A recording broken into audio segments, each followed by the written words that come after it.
Yeah, NBA Straya, how are you going? How are you going? How are you going? You bloody well better be good. Because it is currently Tuesday, October 15. All day.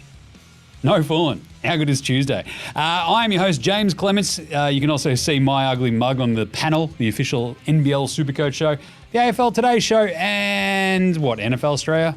I don't know. There's a bunch of other things. I can't remember them all. I'm here in the Sports Today studio, a.k.a. the James Clements Excellence in Podcasting Memorial Studio.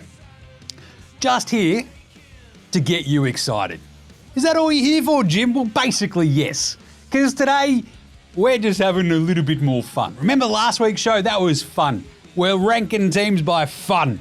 That was awesome fun.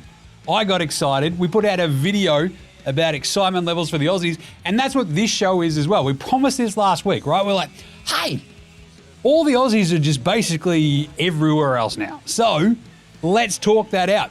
And then I'm like, hang on a second, we all need a refresher course on where the F everybody else is as well, right? Because it's just, after an off season, you're probably like me, you've had 1 billion tins. I mean, I did that in Noosa and just like, oh God. I've spent the next 2 months just recovering from that holiday, I tell you. But we're going to talk about, hey, who are the top 15 dudes we're like, oh, where's he now? Oh, yeah, sick. That's going to be fun. We're going to talk Kyrie and the Boomers. Because NBA Kanye is just like, hey, what's this over here? Is that something interesting? Stick of dynamite! Bang! Off he goes. Classic NBA Kanye. You got to read that article as well. Ugh. Anyway. So we'll set up the Aussies. We're going to do the top 15 where the dudes are. And then my favourite bit. We're going NBA Jam. That's right, NBA Jam. We're going the duos. Who are the duos in the league you most want? If you are a fan of that team, who's got you the most excited? Basically, it's like my duo outranks everybody else's duos according to James. And you're like, that's great.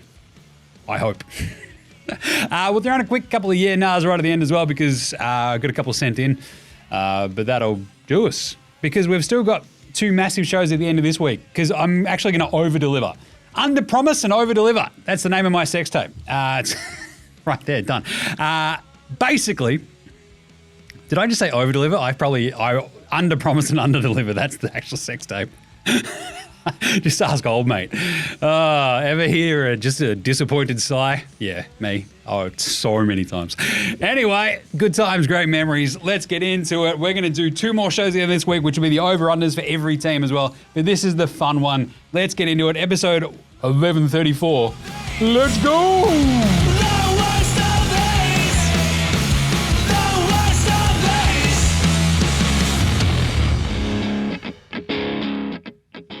This is Joe Ingles, and you're listening to NBA Australia.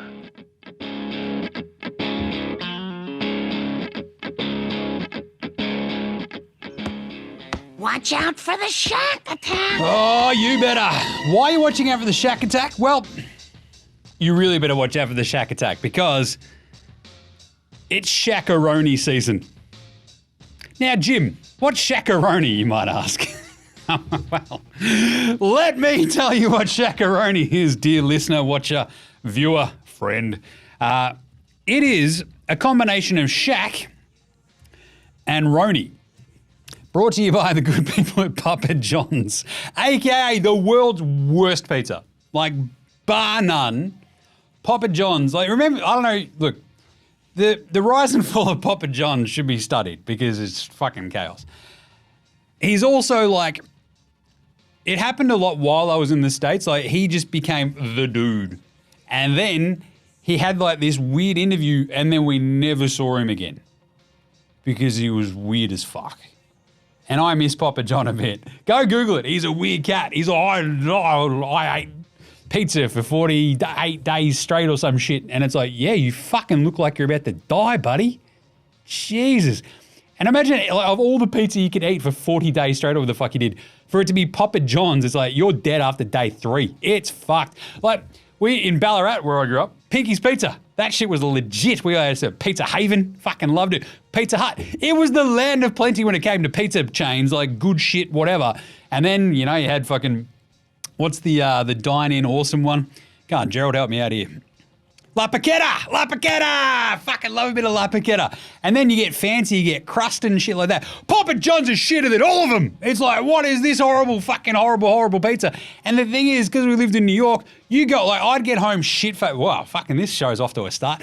You'd get home shit-faced at 3:30 in the morning, and there was a 24-hour bakery across the fucking road from my apartment. And you'd walk in there, shit-faced, going, I need a fucking Snapple. There is nothing more refreshing than an iced tea when you're shit-faced. But you walk to the back of the bakery and they just have the big pizzas there. They're already made. They're mostly already cooked, and all they have to do is just run it through the fucking pizza conveyor belt for you. You're standing there just going, oh, fucking come on, mate. Come on. I need that fucking pepperoni. Like, it's just fucking hardcore. You're just eyeballing and going, fucking get in my head. So you've got Papa John's over there. This is just shitty fucking bakery across the road from my apartment, middle of fucking night pizza. And it's shit on Papa John's. Anyway, so Shaq-a-roni. They created the Shaq-a-roni to feed big appetites. And I'll tell you got to have a big fucking appetite to scoff down any of this fucking horrible Shaq-a-roni Papa John's bullshit. But my favourite thing is there are actually international Papa John's stores. None, luckily, I believe, in Australia. So if you ever find yourself in the UAE, don't eat Papa John's. But because Shaq's like a fucking part owner of Papa John's now, so they made him like the spokesman after Papa John's ate 40 pizzas and nearly died or whatever.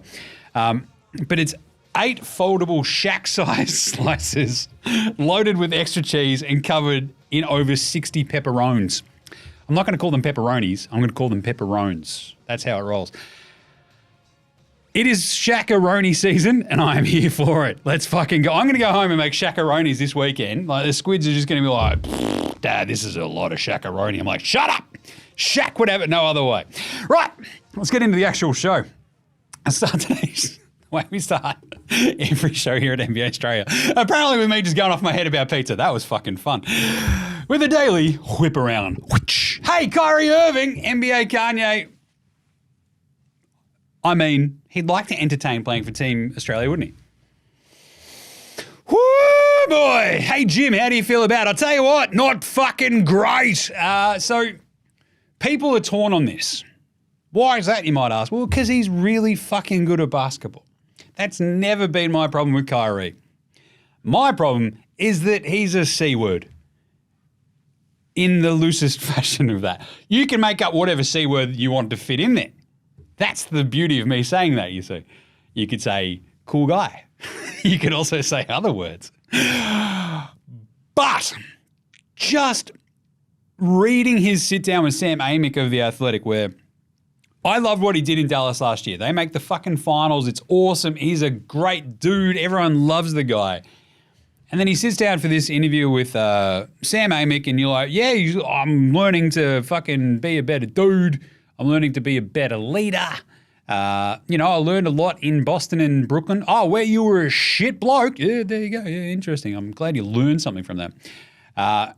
His interactions with the Jewish community after he shared the and promoted that anti-Semitic film. Yeah, that's there was also the whole fucking vaccine, derailed my team for a couple of years kind of vibe. Just a real leader, So, a lot of my problems just come from just the shit show that is Kyrie around it. But in Dallas last year, it was fine.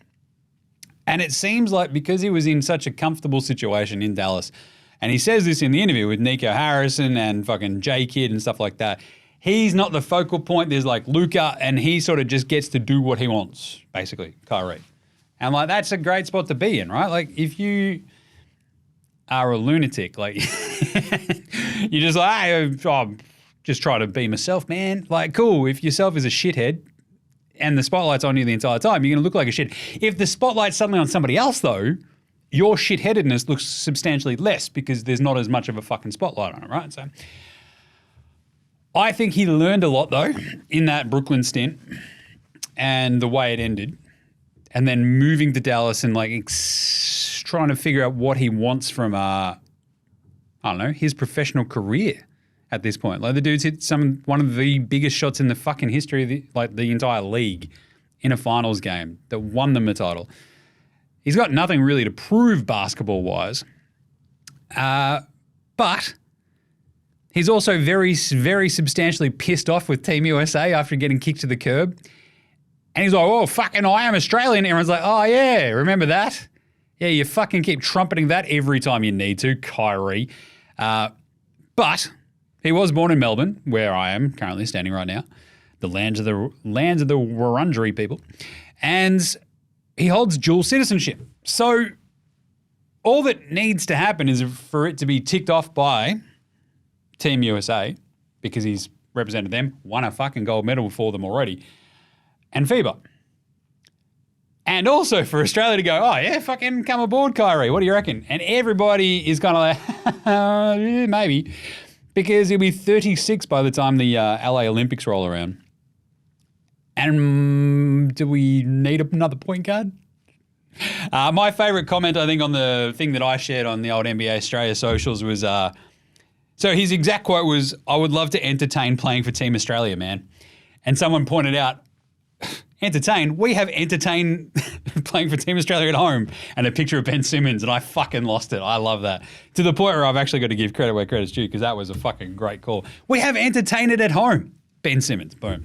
Because, yeah, that's definitely what we need as well, like another fucking point guard who's a lunatic just fucking tickling the balls of Team Australia time and time again. Like, the boomers aren't for ball tickling.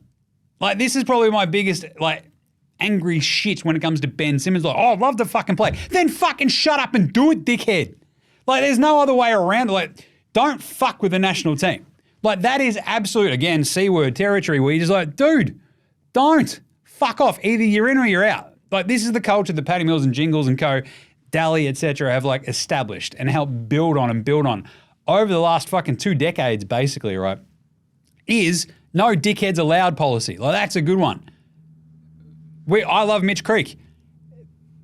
But, like, if you don't fit into the team culture, and I feel like Creaky probably has learned a lot from that as well, right? You sort of get to a point, it's like, oh, yeah, fuck. Well, no dickheads allowed.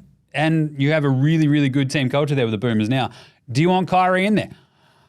I'm probably not going to say no at this point, because I feel like a 36-year-old Kyrie in LA next to Josh Giddey. Patty Mills might be a bit cooked at that point. They'd be like 40 at this point. So Jingles is done skis. Dally's done skis. You'd have Johnny Furphy. You've got Alex Tui. You've got Alex Dukas. You've got some fucking dudes. It's a good team. If you can fucking have a bit of an old man Kyrie in there and he's not a fucking lunatic in 4 years, I'll be laughing. But anyway, let's have a look at who said that fucking entertain this at home comment, because it was just... Seriously, I like fell off my fucking chair. There we go. Stu Benson, you legend. I'd love to entertain it. Mum, we have entertained it at home. Ben Simmons. Amazing. So to quote him properly though, and this is like context, like I said this like a week or two ago, that's what we do here at NBA Australia. We contextualize shit for you so you're all good. And I had just the headline on this as well. I would love to entertain playing for Team Australia, man. It's not called fucking Team Australia, dickhead. Like, for Australia. We're not Team Australia, it's the Boomers, or Australia, or the Australian Boomers. So fucking get yourself educated, dickhead. So he goes on to say, I don't think it's a strong possibility at this point, depending on what the Olympic Committee does. But as a competitor, I was born in Australia. So where did I go fucking wrong last time, dickhead? Just saying. For me, it's not a hard transition to make. Oh, really? But I don't want to fall into the same, I would say, probably like, I'm trying to be very intentional with my words here. Did you notice the last word salad? His brain's mush. I love it. I don't want to fall into the trap of being let down or disappointed when I know that there are other opportunities out there for me. So he's sort of like, yeah, fucking, I'll throw myself out there, and then maybe if I get the fucking right little fucking thumbs up, we're good. At the same time, it's also him going, fuck you, Team USA, because you dogged your mate Kyrie. And his entire thing is like, I don't know if it was all because of Nike, because remember the furor, Nike dropped him. He's now with Anta. That's all whole fucking shoe business stuff. And Nike is like a big thing when it comes to Team USA. So he's just shitted off about all that. And he's like, right, fuck you, you're cool, fuck you, I'm out, peace. I don't know if you need that on Team Australia, but it would be a nice little bit of extra talent, wouldn't it? Just put him next to Gids, fucking don't mind that, fucking 1-2. Costa Zoo. It's basically like what they've got in Dallas at the moment. Just, Aussie Luca. Josh Giddey. Right. Not a giant amount of other news. We had Dante DiVincenzo and the Wolves playing against the Knicks the other day, which is pretty fun. Bit of a brouhaha.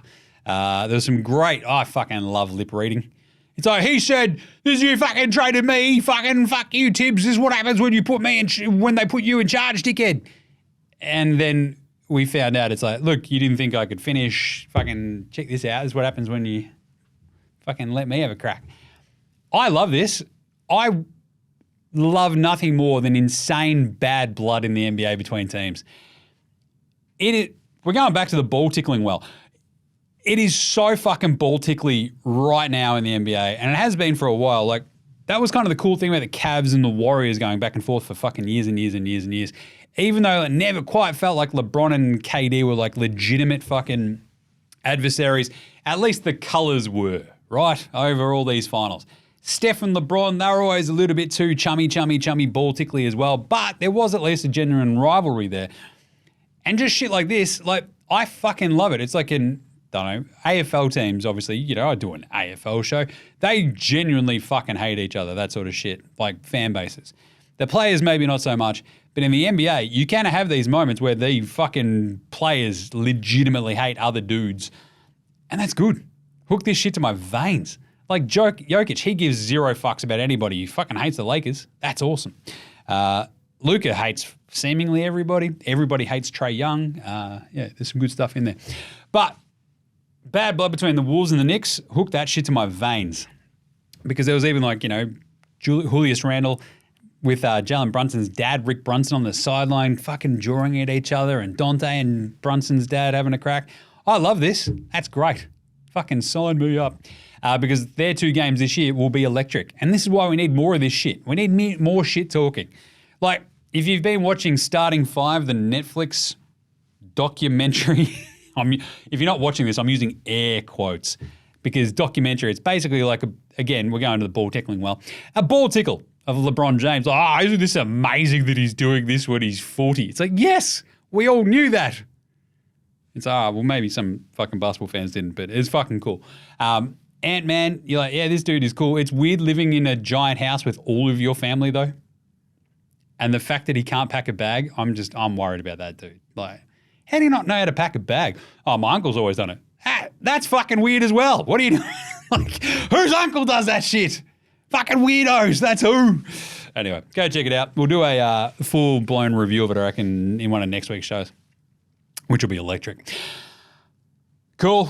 In terms of that, though, in terms of the news, I think we've sort of gotten a little bit of injury stuff. There's 2 that I wanted to hit on. There was like Ja Morant tweaking his ankle. He reckons he's all right. The other one, though,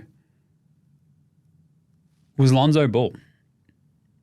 Yeah, I guess you could say I'm back. I love this. Let's go, Lonzo.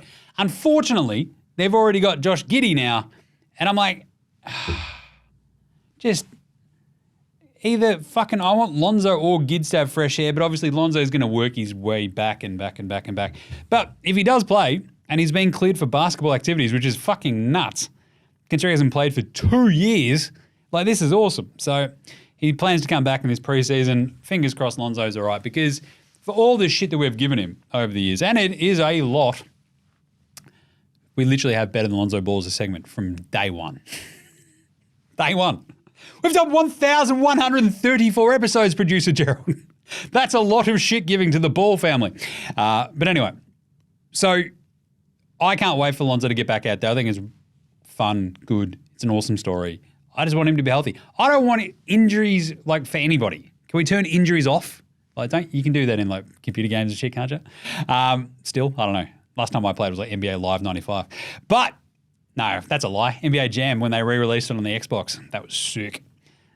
After they re-released it on the PlayStation 2. I found that the other day, actually, cleaning out some of the shit. Anywho, and that's kind of it. There was like a weird little trade with the Kings trading the shit McDaniels to the Spurs, who then waived him. So that's Jalen McDaniels, not Jaden. But otherwise, should we do some fun stuff? What do you mean? This has been fun as. Yeah, but let's even get more fun. Let's do the top 15. Oh, yeah, that's where he is now, dudes. Can we? We'll do 15.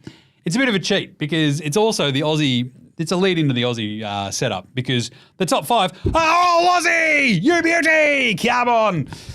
I hate when Aussies get like dragged into weird Twitter debates, and like there was some weird one this week, producer Gerald, where it's like, hey, anybody out there, oh, it's probably an American, hey, anybody out there who knows an Aussie, just tweet them or message them Aussie, Aussie, Aussie and see what they reply. And it is our distinct national duty to reply, oi, oi, oi, get fuck cunt. But at the same time, why'd you message me, fuckhead? Like, that's where we land. But I just don't like being used in like shit like that. It's like how they try to fucking go, oh yeah, like yeah, nah. It's like the way they spell yeah, nah, it's like it's an AH. They're like, yeah, no. It's like noir. It's like, nah, you Americans are all fucking dead. Just shut up. Anyway, top 15. Oh, he's there now, dudes. Just to refresh your memory. Before, like, we start fucking basketball next week. So this is like just to get your mind in the right spot right now, a week before the NBA tips off. Again, number 1, Josh Giddey's a Chicago Bull. No shit, Sherlock. Oh, duh, but just think about this. Like, he was drafted number 6, goes to OKC. Has the year from fucking hell last year. Everything just goes fucked. It's shit. It sucks. He's not that great. It all goes fucking pear-shaped in the second round of the playoffs. So it was a great first round of the playoffs, then it all goes fucking pear-shaped. Shipped off Alex Caruso. He is the point guard for your Chicago Bulls. That's neat. I kind of love it. He already looks fucking great in those white jerseys. The red ones with his colouring, I can take it or leave it, but the white, fucking mint. Number 2, Patty Mills is on the Utah Jazz. It's a soft J. This is great because I'm just of the opinion that the Jazz just always, look, they're better with an Aussie. I think they know that. I think Mike Cannon-Brooks knows that. Part owner of the Jazz. Big NBA Australia fan too. He's just like, can we get Patty? And they're just like, fucking sure. And he's like, yes. So they got Patty Mills. As we said in that video, so we also gave out a couple of like a little excitement awards for these players. Like most in need of a change of scenery was Josh Giddey. Best new jerseys and the uniforms, Patty Mills. He looks fucking amazing in those purple Utah jerseys. That is just skeet. Like they're awesome. So sign me up. Number 3, Jingling Joe Ingles. We're just running the fucking gamut here. He's in those, well, he continues the time-honoured tradition of Aussies on the Wolves. So you've got Shane the Hammer Hill, friend of the program. You've got you got Luke Longley before that because he was drafted there. Chris Anstey was fucking drafted by Dallas, what I'm talking about. You got Luke Longley drafted there. You've got fucking Hammer brought in there in 96. You've got Nate Jawai. Like, you've got a bunch of, like, you've got Creaky. And now, Jingling Joe Ingles. That is awesome. Like, what a time to be alive. Jingling Joe Ingles on the Minnesota T-Wolves. I'm all about it. Sign me up. I think the award we gave him was he's the oldest dude all of his teammates know. Like, he's the dude in the locker room who doesn't get any of the references to what anyone is saying. He's just like, shut up, dickhead. It's like, yeah, good, nice weird dick. That's what he's doing, right? That's classic Jingles. Congratulations, you just got jingled. He's talking about your penis. Number 4, Josh Green. Who's Scott Josh Green? He's in Charlotte. Next to LaMelo. As I've said, just don't ride shotgun with LaMelo. You're the winner of that award because that dude might be the worst driver I've ever seen. And like, there's a lot of bad drivers in the States. There's a lot of bad drivers specifically in Charlotte as well, which I've been to a bunch of times because a buddy of mine lives there. And you drive around with him and you're like, this is fucked. Like, whoa. And it's a very car-heavy town, and he fucking peels out in his stupid fucking Lambos and shit like that, which look amazing, but you're just like a dickhead. So drive like a fuckwit. You are a fuckwit, right? Sick cars, just Greeny, just don't drive with him. That's all I ask. Just steer clear of hanging out with LaMelo. I mean, in his car. You can hang out with him. That's good for your career. Just don't ride shotgun. Number 5, Dyson Daniels is on the Atlanta Hawks. It's weird, right? Do you think Trae Young knows his name? He also won like the all-round skills comp that they like had the in-team skills comp, which is kind of fun. So good on you, Dyson. He had I think going to that Boomers campaign, having him on the show, like Dyson is like this untapped potential kind of guy, right? And I feel like the ceiling for him, replacing DeJounte Murray there in Atlanta is going to be fun. So thumbs up, hit some threes, play some defense, kick some ass, take some names. Let's go fucking Dyson Daniels. What do we call him? The vacuum, the dustbuster, Heppel? I think Goxie keeps pushing for Heppel. I don't know if I can get on board with the Heppel. I think the vacuum's a good one. The dustbuster's good because it's a little bit more esoteric. Anyway, right. They're the Aussies. Because, I mean, we've also got, we'll talk about the Aussie stuff in just a second after we go everybody else. But they're the ones that have changed scenery, right? Because you've got Box Hill Benny still obviously in Brooklyn. All the other dudes are basically where they were or where they signed. So who are the other 10 players where you're like, oh yeah, that's right, he's there now. Paul George is in Philly, remember? Along with Caleb Martin. Well, it's going to take a little bit when you actually get out and you go, yeah, we talked about this fucking so much. And now it's actually happened. You're like, is this going to be good? I don't know. We're about to find out. Karl Anthony Towns is in New York. Oh yeah, that just happened, remember? That's a bit easy to like basically like line up in your brain. You're like, Karl Anthony Towns just got traded for Dante. They're now punching on. This is awesome. Good shit. So Cat in New York, it's going to be hilarious. 8. So that's 6, Paul George. 7, Cat. 8, DeMar DeRozan. The most Sacramento King who finally became a Sacramento King you could ever imagine. I love it. I think it's a horrible fit, but he's at least in Sacramento. It's like he is the Michael Jordan of Tobias Harris's, DeMar DeRozan, right? He's fucking good. Don't get me wrong. What are you winning with DeMar DeRozan is my question. But they've got another clutch scorer. They've got another professional scorer. I'm all for it. Good job, Sacramento. DeMar in Sacramento. Number 9, Klay Thompson is on the Dallas Mavericks. The Splash Brothers are no more. Steph's out there just going, fuck, I'm stuck with just Draymond. This is shit. I fucking hate this guy. He's tweeting out weird shit about spending the night with a king inside of him. What the fuck? I also ask you, do you think, so the Diddy party stuff of like the Draymond LeBron thing, I posted that on the socials the other day as well. Can't wait to get home and get a bit of the king inside me. It's like, I, for one, am all about drinking whiskey. Obviously, look at me. And then the other bit, though, the bottle looks weird. Is he shoving it up his ass as well? I'm just asking questions. Don't shoot the messenger or the question asker. Just saying. He could also just be drinking it, which is fine. Or he's fucking LeBron. Who knows? Anyway, Klay Thompson, number 9 on the Dallas Mavericks. The fit should be ideal. They give up Josh Green and stuff like this to go get him. Tim Hardaway Jr. is now in Detroit. Spoiler alert, he's going to pop up later on this one. But Klay was cooked like the last 2 years. Coming back from those horrible injuries, he was always going to be fucked. He's now 2 years removed from though. So if he's going to give you anything, it's now. If it starts slow, you just might be sitting there going, oh, we've made a horrible mistake. Or he might be fucking clanking in threes like nobody on that fucking team could outside of when PJ Hamilton Washington turned into the fucking second coming of Ray Allen mixed with Scottie Pippen. So they need shooting. They got shooting, ostensibly.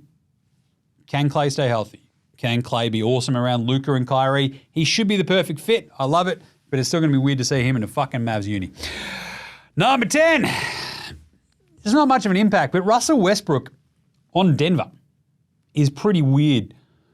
What's weirder is how much fun I've had watching all their weird interactions on Twitter. Like, there is a fucking raft of, like, Russell Westbrook, Jokic, like, just videos. And I'm like, this is kind of cool. Because, like, Jokic doesn't give a fuck. Russell hates everybody. And Jokic doesn't give a fuck. The one who might suffer the most is probably Jamal Murray. He's like, I didn't sign up for this shit. But anyway, Russell Westbrook in Denver, it's going to be weird. Chris Paul, he's on San Antonio. Remember? They got him for Wemby. Awesome matchup. We'll talk about that in the best duos in a second, but CP3 is in San Antonio. That just feels weird in my brain. Like just those colors, right? Like Chris Paul and that angry little fella fucking energy that he's got. He's like our very own stats boy on the AFL Today show. Just so angry all the time because I'm small. But Chris Paul's there. Off he goes. He's got the fucking 7'20" fucking basketball playing pterodactyl alien there. That's going to be awesome. But Chris Paul's on the Spurs. Anyway. Gary Trent Jr. Bit of a left field one for you. Milwaukee. Remember that? Goes from Toronto. Really nice fit there as well because all he has to do is like bang in threes next to Dame and Giannis. I think that's good. Like, I think that's really sneaky fucking good. Like, he's good. He can score. They just need scorers sometimes as well. So don't mind that. The problem is you've still got Doc as your coach. Is this going to work? Who fucking knows? For 13, it's a bit of a combo because it's Tobias Harris, the never nude. You know how much we love Tobias Harris here. Hey, Tobias, we're only paying you like the mid-level. Can you go get us 14 points? He's like, fucking, actually, yes. Yes, I can. You got it, boss. Whereas last year, he was like, hey, Tobias, we're paying you $35 million. Can you score more than 2 points in a big game? He's like, no can do, boss. No can do. He's 1 for 9. Anyway, but on that, he's on Detroit. Is Tobias Harris. He's like, you know, we're coming home. We're coming home. And Tim Hardaway, the lesser, is there as well. Detroit is like, hey, just check this out. Let's get some of the shittest veterans that Jim hates and put them around our dudes. And you're like, all right, cool. I mean, I wouldn't build a team like that, obviously, but they are definitely professional basketball players. Tobias Harris and Tim Hardaway Jr. Like, just think about in the annals of NBA history, two dudes who have been paid more and achieved less than Tobias Harris and Tim Hardaway the lesser. I'll wait. I'm done waiting. KCP is on Orlando. This is like the one that just you keep forgetting about. Orlando, awesome young team.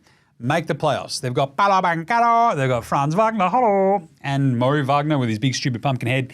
They sign up Wendell. They've got Johnny Isaac. They're locking in away all this young core. Love it.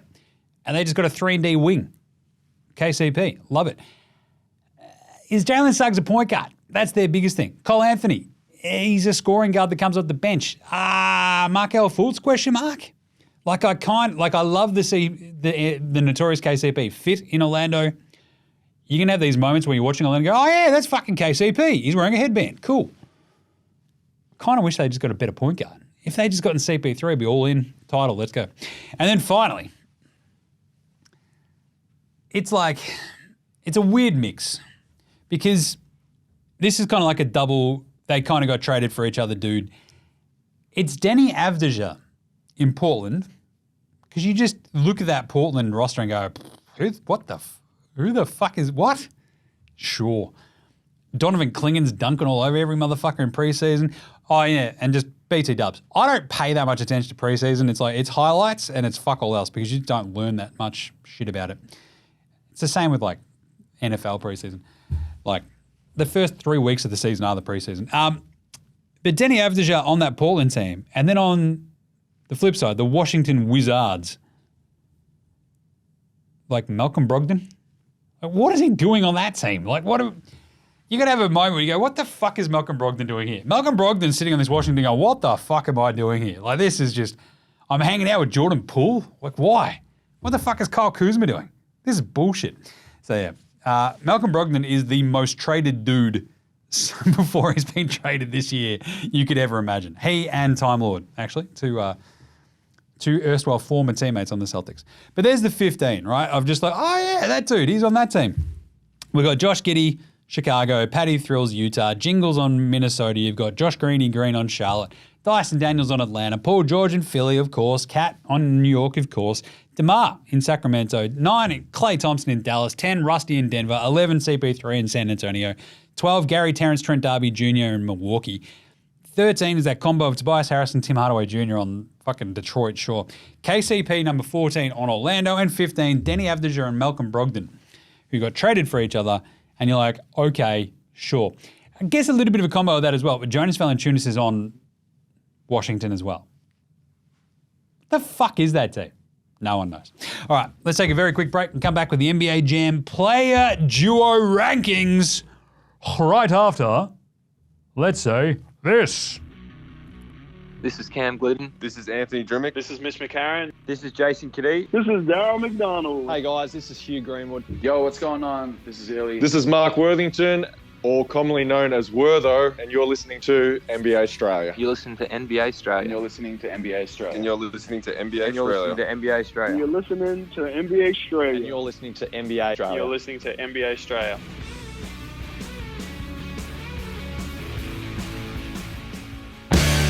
All right.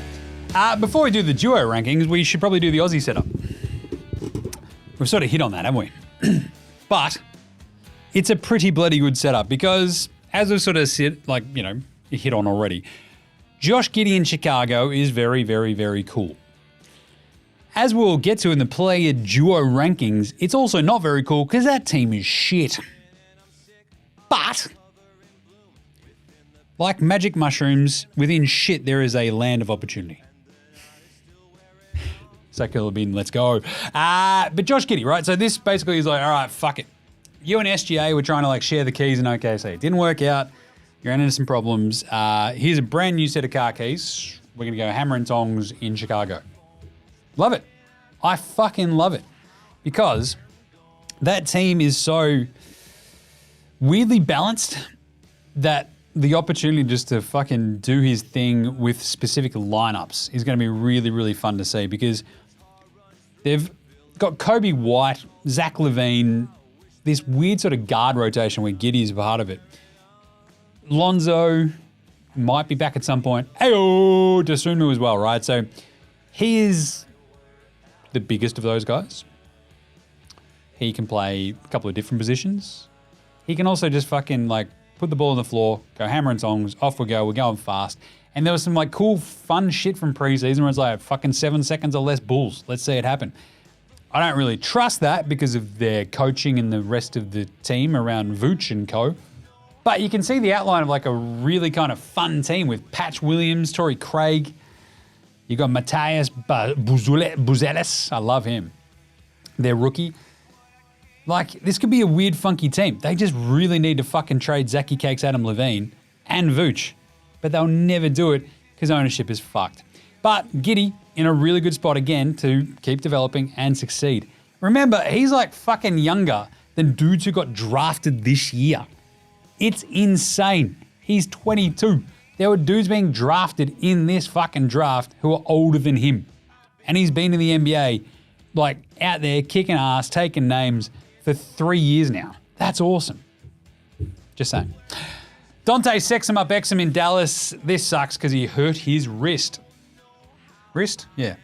And underwent surgery for it, which just sucks. And I think he won the award for I would most happily donate a limb to, a healthy limb. Because, yeah, wrist surgery, out for 3 months, it just sucks. Because at least you'll come back at the back half of the season all fresh and ready to go for the Mavs, but at the same time, as we saw last year, give him a fucking free run of health and he's awesome. Breaks your heart. Josh Green, love his setup there in Charlotte because that should be a fun, young, just fucking run it down their throats team there in Charlotte. And he fits that perfectly. Just let him loose. Just let him do his thing. They've got a weird rotation as well on the wings there in Charlotte, which is no real giant surprise, but he does one thing that a lot of the other dudes on Charlotte don't do, which is play a fucking lick of defense. So you got Spindles Miller, you've got Miles Bridges, that piece of shit. You got LaMelo, you got Michich, and you got Trey Mann, and then you got Greeny sort of just bringing it all together. I like his spot. He's not going to put up giant numbers, but he'll make them a better team. Johnny Furphy! Woo! The young fella. He looks like he's 12. It's weird. Like, I can't get over how young you are. I'm like, nah, you're all fucking 12, mate. Settle down. Like, I reckon the 5-year-old squid could bash you. Let's set up a fight. No, I'm not one of those cool dads who, fights their kids, but Furphy, look, he's going to have an interesting year just because that Indy team, remember, they made the Eastern Conference Finals. He is like the steal of the draft, and he gets out there. He'll cause some havoc. Fascinated to see how much run he gets. It's going to be hard for him to break into that rotation, though, I reckon, especially early on. But he's in a good spot. He'll be all right. I love Johnny Furphy. Jingling Joe Ingles out there in Minnesota. He's just there to be like hanging out with his old mate Malcolm Brogdon and Rudy Gobert. They're basically getting the gang back together. Wait, who did I just say? Did I say the wrong point guard? I can't remember. I should actually... did I say Brogdon? What the fuck? I can't remember. Mike Conley. Yeah. Mike Conley and Rudy Gobert. Basically, it's like getting the old Jazz team back together. It's kind of nice. He's going to love it. He loves the mountains, I guess. But he also sort of gives them... So they lose slow-mo Cole Anderson, right, to the Wolves in the offseason. He's slow-mo Joe. They replace slow-mo with more slow-mo, which is kind of fucking cool. He does the same shit. Bit of hard-nosed trash talk and defense, set up the other boys, off you go. On your jingles. I love that. He's a really nice fit there because they've got Conley, they've got Ant-Man, they've got Jaden McDaniels, they've now got Julius Randle and Gobert. Jingles is a weird, nice sort of change of pace dude next to Dante. They've got Naz Reid, obviously. PGA Dozier. Yeah, I like that for Jingles. The vacuum, Dyson Daniels in Atlanta. The setup for him is, can you play next to Trey? That's sort of what it comes down to, right? Like, if he's going to be out there starting, which I'm not entirely convinced. Look, I love Quinn. All right. I love the idea of Quinn Snyder. I think he's a pretty good coach at times. There's a lot that he does that's fucking weird. So will he start Trey and Bogdan Bogdanovic and then bring Dyson off the bench, or does he start Trey and Dyson, start Zachary Richache, the number one pick, that sort of shit? I think Bogdan was very, very good in the six-man role last year. I'd rather have Dyson starting next to Trey. But I think this is my big qualm about this and him being in Atlanta. With that query, it's a bit fucky. If he wins the starting gig, I'm all in. If he's coming off the bench, I'm still just like, this is fucking New Orleans, but a little bit further east. Patty Thrills with the Jazz. It's a soft J, so it's the Yaz. He's just there to hang out with Mike, I reckon. But by the same token, they just need some heady veterans who aren't Jordan Jeremy Clarkson. Fucking come on, then. Come on, fucking. I love Jordan Jeremy Clarkson, how he puts on like the old bloke in some country pub with the fucking yes, come on, fucking. Love that shit. Anyway, but Patty Mills is there to hang out and be chill in Utah. Then we've got the three dudes on Houston. Rock'em, Sock'em, Block'em, Jock'em, Landale. He's going to be fine. Back up big next to Steven Adams behind Şengün and Jabari Smith. They probably need to trade Steven Adams, though, for me to feel better about Jock, but at least he's got his fucking contract and he's playing this year. Happy days. I really wish he had more clear runway, though. They should probably trade Steven Adams. Oh, Brew, don't treat me. I just got into this horrible little apartment. Did you see the photo of Steven Adams' apartment? It was amazing. It's like one of those hilarious, like, all dudes need is this memes where it's like a fucking Xbox and a fucking mattress on the ground. And that was Steven Adams' apartment. He's like, oh, Brew, I left all my stuff in Memphis, I didn't realize I was to move house. But anyway, Jock Landale, he's out there going, this is fucking cool. I've got Steven Adams, bro. He's definitely not Australian. He's a Kiwi. No, just make note of that, Americans. So I'd feel better if they'd traded Steven, but at the same time, they get to be best bros. So that's kind of neat. The other dude on Houston for the moment is, of course, the Unabomber, Jack McVay. And before anybody goes, Jim, Timothy McVeigh was the Oklahoma City. Yeah, this is the joke. I don't have to explain my jokes, do I? The Unabomber, Jack McVeigh. If you want a bloke who hates his wife for doubting him, hates his wife for saying nice things about him, he's like, shut up. I didn't get here by listening to nice things. I've got a grind set. He's a lunatic. I fucking love it. What a mad dog. If you haven't signed up to his newsletter, do it. It is the fucking most insane shit in the world. But you got Bogut going, he's fucking back here by fucking December, dickheads. And you're like, all right, Bogey. He's on a two-way. Fingers crossed for Jack McVeigh, a.k.a. Jack McTray, a.k.a. the Unabomber. He's already out there hitting fucking game-tying shots to send games to OT in preseason after doing what he did for the Jackies fucking in the finals last year in NBL. It's insane. I love him. And then Kung Fu Thon. Yeah! He's fucking back. Kind of. He's on the Exhibit 10 contract with Houston. I don't know if he makes the team, but it'd be fun. They've already got 47 big dudes. I don't know if he will. Luke Travers, the flying doormat. I fucking love him. He's in Cleveland. Fingers crossed he actually makes their final roster because in terms of the Travers situation, you sort of look at it and go, their roster and where he sort of sits, he is low man on the totem pole at the moment. Fingers crossed he actually makes it. Because if he does, they don't have any fucking... They've got like Jared Allen, Mobley, Tristan Thompson, the carcass of Tristan Thompson. And that's it. They have like no other fucking size. So Travers, have a crack. It'd be very fun. The two blokes on Portland, Aussie Matty T. It was good to see there was an article about... and actually his media day stuff was really good about being not on the Boomers team. And he's like, yeah, you know, I walked in there thinking I was going to be on the team. Turns out I wasn't. And it was like one of these things where I'm like, yeah, maybe I fucking didn't deserve to be. I've got to figure that shit out myself. I'm like, oh, that's mature. I'd tell them all to go get fucked. And the Great Barrier Reef. Do-up, ba-ba, do-up, shabba-da-bop, do-up. Just that dude needs a permanent green light. He's out there smashing threes in preseason. The problem for do-up is they fucking drafted Donovan Klingon, the Klingon. They've already got DeAndre dominating. They draft Klingon. And they've already got Robert Time Lord fucking Williams. This is fucked for do-up. So they really need to trade dominating because he's shit. And you also need to trade Robert Time Lord Williams. You can get so much for fucking Time Lord. The objectivity around the NBA of like Time Lord is fucking off the chain. They're just like, nah, he's incredible. If you need a center, it's like, yeah, but he's always fucking hurt. Don't tell anybody that. Get him out of there. Get on do-up. Alex Dukas on a two-way with OKC. I think he won the award for most token OKC white guy. Just beating out Alex Caruso. It's because Alex Dukas looks like he could be from OKC. Just that fucking corn-fed white dude. Just Caruso is just he's awesome. He's got his headband, bald head. He is a Caruso. Dukas looks like he was fucking from OKC. So if he makes the team, that's good, but they've got a roster crunch at the best of times, so I don't know if he actually makes it to the season. And the final one. Box Hill Ben Simmons. Benny the Bricky. He's back, baby. We're back in. Did you see that one clip? It wasn't even a workout video. It was him on a fucking actual basketball court driving to the hoop. We're back. Woo! I can't do it. I just fucking can't do it. I need to see it for 6 weeks in actual games, and then I'm back in.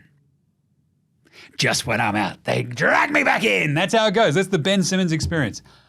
And I will put my foot down every fucking time. If he's healthy and he's engaged, we love Box Hill Benny Simmons here on NBA Australia. If he's acting a dick and he's, I'm a bit hurt, and he's not shooting threes, and he can't hit a fucking free throw, and he's not driving, then he can fuck off. Right back to Box Hill. Right. Fucking hell, we've done a pretty long show already. We're still going to do our duo rankings. Let's do it. Let's rank some duos and have a bit of fun after I have a bit of a swig of water. I tell you what, so I just did this on the train. I was like, who are the best two dudes that I want to take in an NBA Jam style kind of tournament? But it's not actually like how they sort of fit together in an NBA Jam style tournament. It's not like White Man Can't Jump where you got Sydney and the other fucking dude. What was his name? I can't remember. What is the quince? That's going to fucking bug me. Why can't I remember his name? Woody Harrelson and Wesley Snipes. It was Ron Shelton fucking directed that. Billy, where's my money, Billy? I'm going to go to the car, get my gun, and shoot all you motherfuckers. Anyway, it's not so much, it's more about like if I've got these two dudes, I feel the best, right? So your two dudes on your team, whereas I can sort of like put my two dudes up against the rest of the league. Maybe not in a specific 2-on-2 tournament, but just like I feel the fucking best. Number one, it's Boston, because you've got Jaylen Brown and Jason Tatum, and you just won the fucking title. Yeah? See, that makes sense? So let's start at the bottom. Start at the bottom, now we're here. Settle down there, Drake. Ben Simmons and a working back are ranked number 30. That's the duo I want, just Ben Simmons and health, because that'd be fun.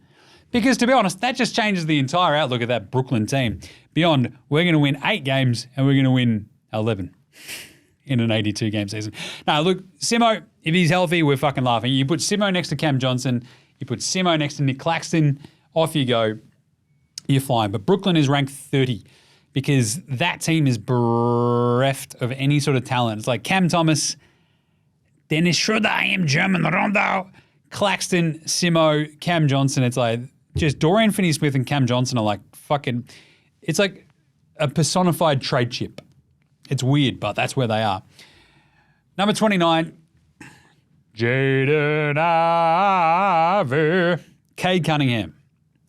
That's kind of their duo. Their duo is probably actually Cade Cunningham and Jalen Duren, or Cade Cunningham and their Thompson twin. We figured this out last week. It's Orsa. That's not a great shooting combo. Cade and Ivy. I don't mind that. We'll just go with that. Cade and Ivy. They have so much weirdly untapped potential that we've seen from a run of shit fucking coaches there in Detroit. Now they've got a couple of actual veterans around them. I want to see them just be awesome. Can they? Maybe. Will they? Probably not. But it'd be kind of fun-ish finding out.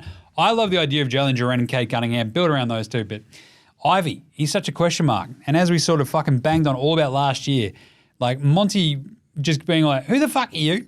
And him going, I'm Jaden Ivey. I was a lottery pick last year, fuckhead. And he's like, never heard of you. So, you're my coach, fuckhead. Anyway, 28. This is why I was so down on the Bulls. Josh Giddey and Kobe White? Patch Williams? Like, Zaki Cakes Levine? Like, what are we doing here? Because obviously it's like Zach Levine and Vooch. But what have we seen from Zach Levine and Vooch in years past? Fucking shit. So we're going to put Giddey in there and go, Giddey and Levine? Maybe. Giddey and Vooch? That's a horrible vibing NBA Jam style thing. That's why they're all the way down here. It's so hard to get excited about a duo. It could be in 12 months' time, Giddey and Buzelis, which I'm actually kind of like, fucking that's a lot of tall, skinny white dude. But they can hoop. So we'll find out. But for the moment, it just feels bereft of excitement. Poole and Kuz, Washington. Kuzma, that just, ugh, I hate that team. Scoot and Shaden from Portland. Or you go Scoot and Simons. Scoot and Ayton. See, this is why they're here as well, because I feel like Scoot came along in leaps and bounds in the last quarter of last season. Simons always sort of tends to get injured, but he has like fucking 25 points per game scorer, like potential. He could be a weapon. He could also get traded. Like, who fucking knows? Shaden, he's already injured. He's jumping out of gyms. He's awesome. We fucking love Shaden Sharp. But yeah, it's just every fucking time you turn around, he's injured. It sucks. Portland are there. LaMelo and Brandon Miller. LaMelo and Mark Williams. It's LaMelo, Miles Bridges, gross. But it's probably LaMelo and Brandon Spindles Miller. Miller was really good as a rookie. A lot is going to hinge on him in there in Charlotte this year as that second scorer next to LaMelo. Obviously, a lot of it just depends on LaMelo's health. But that's a fun duo. Like back and forth, LaMelo and fucking Brandon Spindles Miller. Let's go. I'm here for it. Lauri Markkanen and Keontae George for Utah are next up. That's a bit of a classic NBA Jam one. Big, small, away you go. The thing is Keontae George good? Cody Williams might just take all his minutes this year and we just wouldn't bat a fucking eyelash. I think Keontae George is good.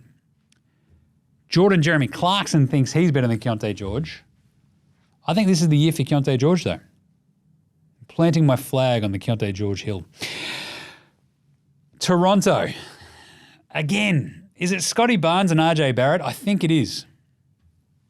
It's a weird, fun, interchangeable, lot of size, couple of dudes, but you play as them in NBA Jam and you're like, they can do everything, but they're shit. Right?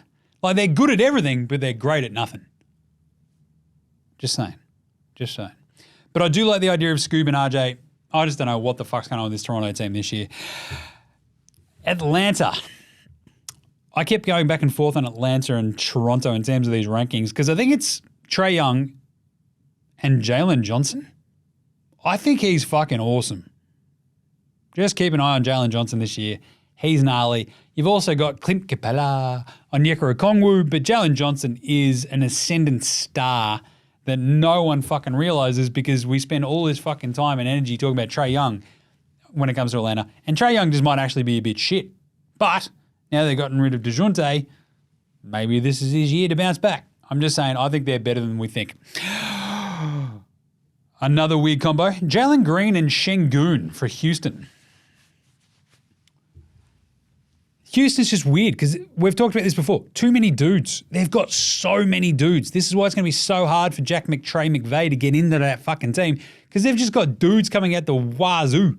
Cam Whitmore's just like, fucking, I'm awesome. And everyone's like, you're our fourth string guard. Shut up.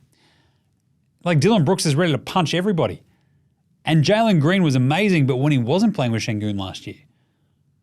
But fucking here we are with them on the same NBA Jam team. It's a bit weird. It's a weird duo, but you got to look at that team and go, it should be Jabari and Jalen.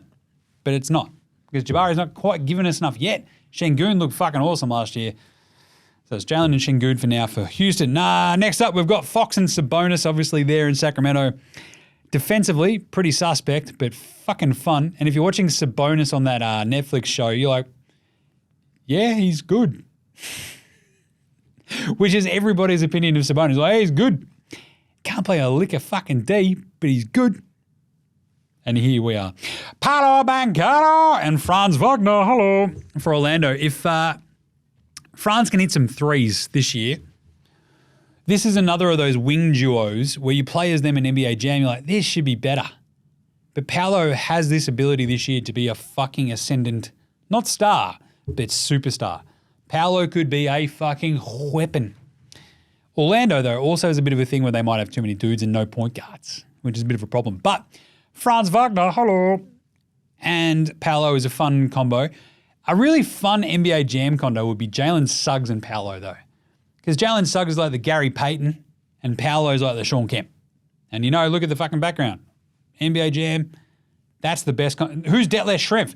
Franz Wagner. He's already German. I've just figured it out. Orlando are the Sonics. Gerald, we're going Orlando. Fucking, I don't mind this. I have to dig into this more. This is great. I'm all in on the Magic. Harden and Kawhi. If this is 2016 to 2019, unstoppable duo. Unfortunately for everybody, it's 2024 and they're both fucked. Steve Ballmer, he's got to be sitting there, I've got more money than God. How the fuck did this happen? I've got a dude who doesn't want to play basketball and I've got a dude who fucking rocks up every year looking like he just spent fucking all off season like eating turkey in a strip club, which he probably did. Like, I loved it because they're like, the Clippers are like, who's going to stop this team? It's like fucking everybody in the West. Like, bar maybe Portland.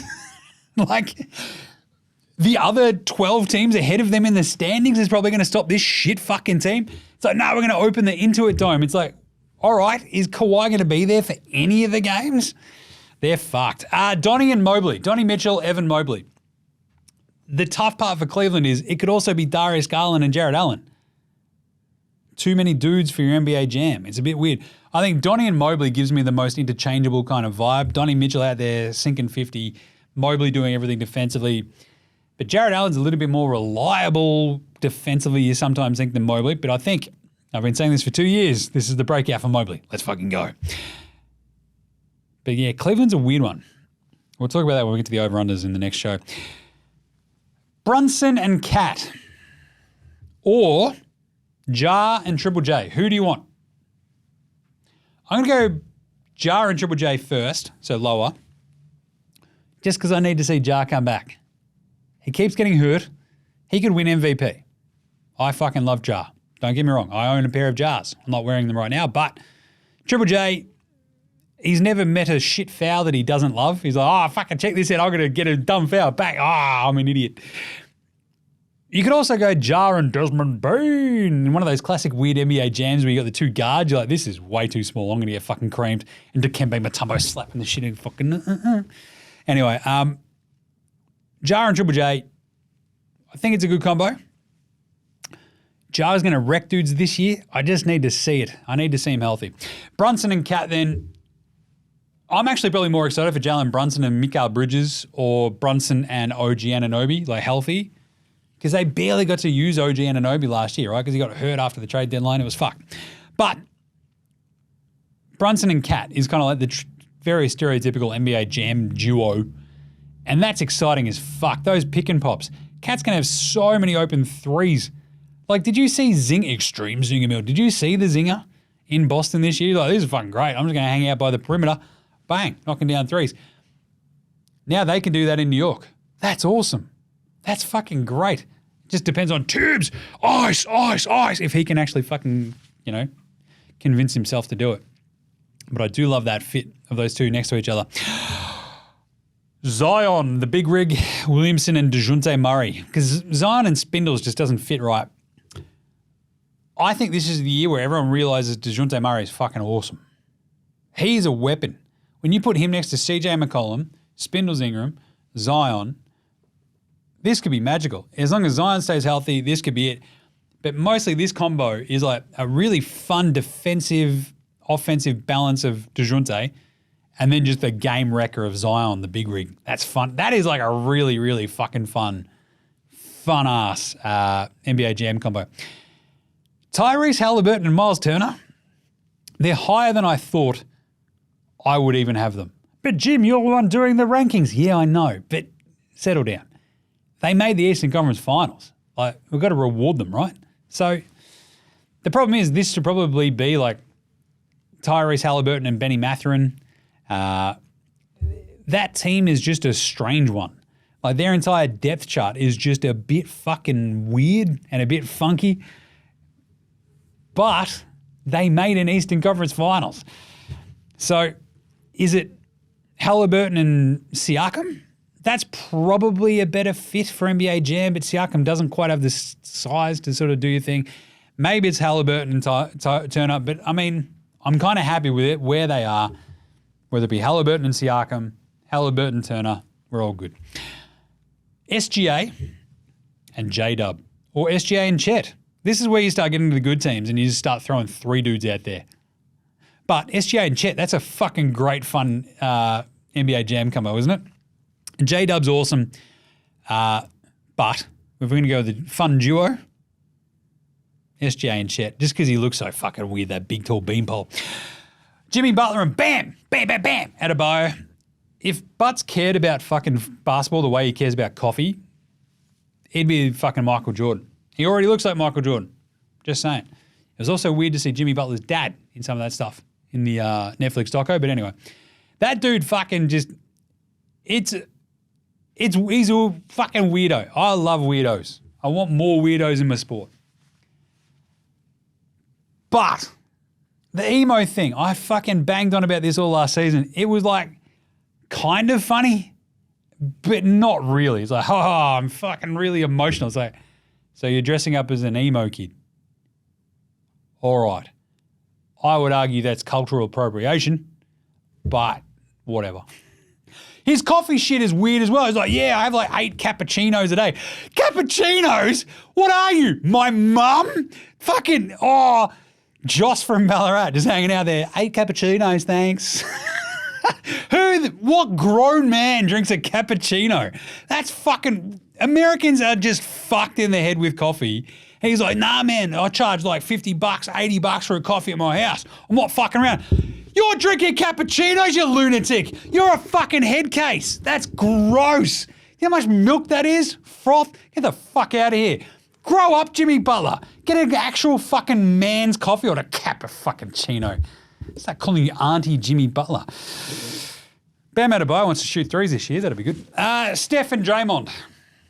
It's the next one. Steph's still amazing. Draymond's still a head case, and he might just start fucking punching on even more this year. But it's still a fun combo. That's a great NBA Jam combo as well, right? You're always running Steph and Draymond out there. That's pretty good. Wemby and CP3. This is this was as high as I could get them because I think it's going to be fucking fun to watch. But Chris Paul also might be fucking cooked. Like we saw it last year. He was cooked. Now he's got like a fucking 7'20" dude just to throw the ball up to and he'll just dunk it. He might be reborn. So it's a little bit of a hedging my bets here. Wemby averaged a 21, 10, 4, and 3 without a fucking point. Like anyone could get him the ball last year. He's like, I'll just fucking do it myself. Now Chris Paul's like, just you go over there and I'll fucking get you the ball. He's like, oh, sick. Can he average 30 points a game? Probably. I don't know. We're about to find out. LeBron and AD. LeBron is so old, and his son's on this team. Do you reckon you'll hear that much about this year? I did think about putting Bronny and LeBron as the NBA Jam duo as a fuck around, but that's even just taking the piss a bit too. Because Bronny's shit. Like, what are we doing here? Like, he's just bad. Like, he's a 55th fucking pick for a reason. I do love it. Like, the internet is great sometimes. It's like Bronny James, 0 points, 1 rebound, 2 turnovers. You're like, yeah. Compare it to other 55th picks overall. It's like, yeah, they're all usually shit. The weirdest thing is, just imagine being on that team this year. JJ Redick's going to be like, oh, fuck this one up, didn't I? How do I send Bronny to the G League without getting stabbed by LeBron? That's what he's going to have to spend his year trying to figure out. But AD, we've gone probably past the peak. We're on the downswing-ish. They need like 1 more, 2 more classic AD seasons to get the best out of LeBron as well. It's a good combo though. Same goes for Paul George and Embiid, which is the next one. Because I'm fascinated by that. Embiid's probably not going to play back-to-backs. He's got his fucking bung knee. He's not playing in preseason, so he probably won't be in shape until end of November. Who knows? But it's a really cool... Like, I always love talking about, geometry, right? So the angles and all that sort of shit, the way it works on the floor. Who's the best fucking center Paul George has played with? Like, Roy Hibbert? Like, what the fuck, right? There's no one that good on OKC, like, apart from, Stephen Adams would have been on that team, but he's never had an offensive threat like fucking Joel Embiid, so let's go. Kind of here for it. Love the combo. Ant-Man and Rudy Gobert. Ant-Man's up here. He's off the screen. Gobert's like here for the defensive marks. It's a good NBA Jam duo because Gobert can just dunk and play and block, right? That's a great NBA Jam center. It's Dikembe. But with someone like AD, you can shoot threes. Embiid, you can shoot threes and do a little bit of business with something. But Ant-Man, I feel like, could just also be in the top 5 MVP this year. So he lifts that one above Embiid and Paul George, LeBron and AD. This one, though, has got me going. Dame and Giannis. This is all health-related, obviously. They were plus-minus kings when they actually played last year, though. Just the 2-man lineups, if you break down the numbers, it was fucking skyrocketed. And a little bit of preseason Dame, and I'm like, hang on, he's in shape. Oh, he looks like Dame again. This is, sign me up. Doc with a fucking preseason, I'm kind of on board. I'm going to talk myself into Milwaukee more and more and more. And then by the time we get to the over-under shows, I'll be like, nah, go under. Because one of them will get hurt. Then we're at Booker and KD. This is last swing for KD. He spent a lot of time on the internet of late too. He's like, go on, explain yourself to like numbers nerds and shit. He's being NBA centered. Like, it's all happening. KD, get off the fucking internet. You're Kevin Durant. Like, it's all good for morons like me to be there, but what are you doing? You got other shit to do. Booker, KD. What's the biggest addition Phoenix had this offseason? Mike Budenholzer. They've got an actual coach. That's going to be awesome.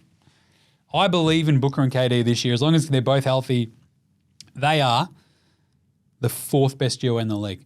3rd, Luka and Kyrie. They just made a finals. And everybody is basically scared of what they can do. That's the coolest thing about Luka and Kyrie.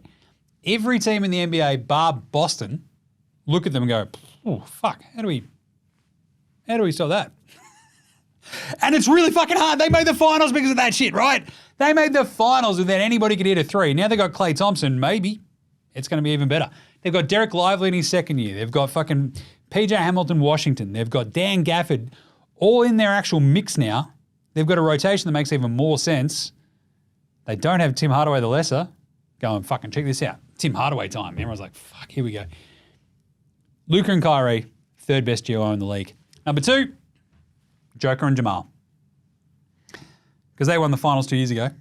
I can't put Luka and Kyrie above him just because Jamal, like the potential of jamming Jamal Murray in playoff series, just go, fuck this, I'm scoring 47 every game. And you're like, who's going to stop him? And everybody below them on this list would be looking at this going, fucking, I don't know. How do we stop him? Right? Like even LeBron and AD. Who's knocked them out the last couple of years? These fucking 2 dudes. Simple as that. Paul George and Embiid, maybe. But then you got fucking Aaron Gordon and Michael Porter Jr. to worry about if you're Paul George. Joker and Jamal is such a great 1-2 punch from Jokic, who can do everything, and Jam Jamal Murray. I'm slightly nervous about him this year and just that health and whether or not he's got that fucking top level upside again. But they won the finals 2 years ago. I still believe. And then, of course, as I said at the top, number 1, it's Boston. It's Jason Tatum. It's Jaylen Brown. Not particularly in that order either. Just saying. Stoke those fires. Who won the finals MVP? Hey! It was also weird that Jason Tatum got a tattoo of himself with the trophy. It's like, settle down there, Steve-O. Like, but at the same time, just like, it's just weird. He's just a weird dude. He's got negative aura, like, of the most people you've ever met or spoken to or seen. You're just like, this dude is just nothing. It's like, he's a non-playable character. Like, it's what it feels like sometimes. You're like, but someone made him awesome at basketball. Like, it's fucking, like the Deuce Tatum thing is like, the kid thing is weird as well. It's like, yeah, we all love our sons. Like, yeah, they're good. Right? So he's my best friend. He's a small child. Stop being fucking weird. Like my little bloke, he's one of my best mates, but he's like top 3. Like, not number 1 yet. Oh, he might be. We had a good time in Brisbane. That was good. Anyway, there you go. There's all 30 ranked. How do you feel about that? Should we recap it, Gerald? What do you reckon? I'm going to have some fucking water before we recap it. Running hot today, I'll tell you. All right, number 30, Brooklyn. Box Hill Benny and whomever you want to put in there because they're fucked. 29, Caden Ivey. But it's really Cade and Jalen Duren, isn't it? 28, Giddy Up and Levine. But it's Levine and Vooch, but Chicago are fucked anyway. Jordan Poole and Kyle Kuzma. 27, I want to say, for Washington. 26, Scoot and Dominatin' Shaden for Portland. Bit of a mess. LaMelo and Brandon Spindles-Miller for Charlotte. Laurie and Keontae for Utah. Scoob and RJ for Toronto. Trey and Jalen Johnson for Atlanta. Jalen Green and Elperin Şengün for Houston. Demarcus Bonus, the Souvlaki King, and Diaz Fox, Palabancaro, and Franz Wagner. Jalen Suggs, we've turned him into the Sonics. Let's fucking go. James Harden and Kawhi Leonard. Donnie and Mobley. Jar and Triple J. Brunson and Cat. Zion and DeJounte. Fascinated by that one. Halliburton and Siakam / Halliburton and Turner. SGA and Chet / SGA and J-Dub. Butler and Bam with associated coffee queries. Steph and Draymond, still love that. Wemby and CP3. LeBron and AD. Embiid and Paul George. Ant-Man Gobert. Dame and Giannis. Booker KD. Luka Kyrie at 3. Joker Jamal at 2.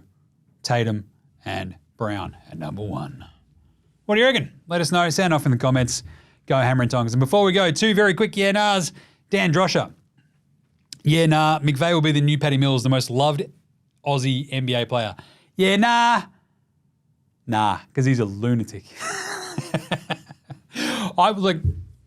He could be one of our more skilled Aussie NBA players.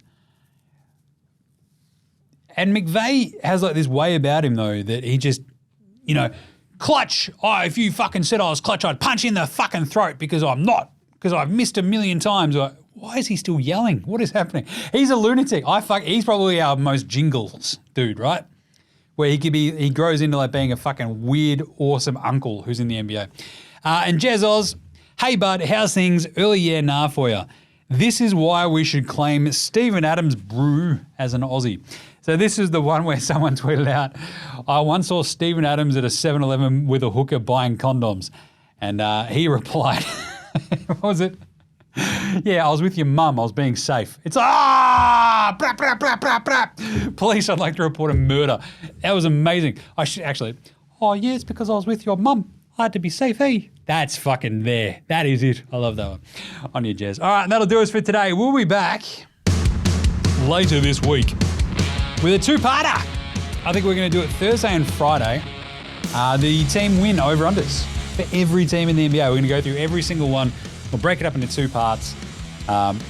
Basically, we'll set the line, where we think they end up. And this will obviously, as it always does with a team win over-unders, we'll give you the exact wins and losses that every team will have this year. Because I'm Nostradamus, I guess. We did it last year, and I'll actually have to tell you how well we went. I think we did really, really well. So I've actually got the spreadsheet there. I'll go check it out. It's for nerds, but whatever. Same. So we're going to do that Thursday and Friday this week. As I said at the start, under promise, over deliver. Unless you're my sex life where it's under promise and under deliver. There you go. Nailed it. I actually had that thought though the other day. That was a great one. It's like, it's great walking around like you got the pram, you got the squid in the front, the other squid's there with you. You're just walking around. And it only finally occurred to me that people who see you like, oh yeah, that dude roots. Look, he's got kids.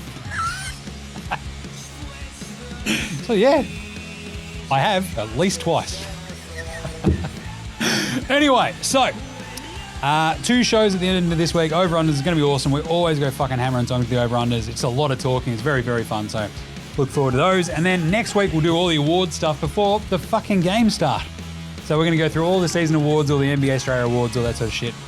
It's going to be very, very, very fun. Some of our best bets as well, we'll throw some of those into them as well. We have the season-long awards, all that sort of shit.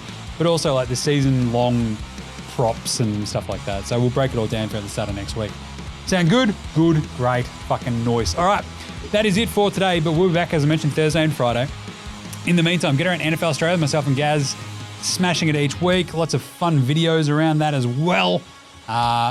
So go get around it, or I'll fucking have to fight you. Get around the AFL Today Show. We're doing a live stream Wednesday night for the end of the trade period, which is going to be fun. So jump on that as well if you want.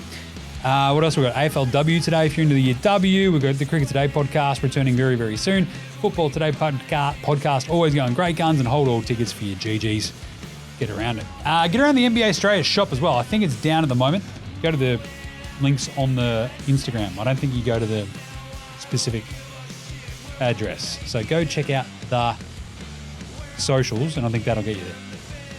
Go buy a t-shirt. I'm wearing one right now. It's great. I'll throw in a sticker. Maybe what else? I don't know. Go buy some. Big thanks always go to From Oslo for the intro and outro song. They rule, as do House Hats, Joshua Delaretta's Fascinated Gold Mines, Ramshackle Army, Iowa, Sex Shadow, Green, and dozes behind all the tunes that you hear throughout this show. Smash them on Bandcamp, Triple J Earth, Facey, Apple Music, Spotify, whatever. Remember, NBA Australia Sports Australian bands, so should you. And that'll do it. I'll catch you later this week for more preseason gear. Until then, make sure you subscribe, commenting, send in some NARs for the over-unders, whatever you need to this week.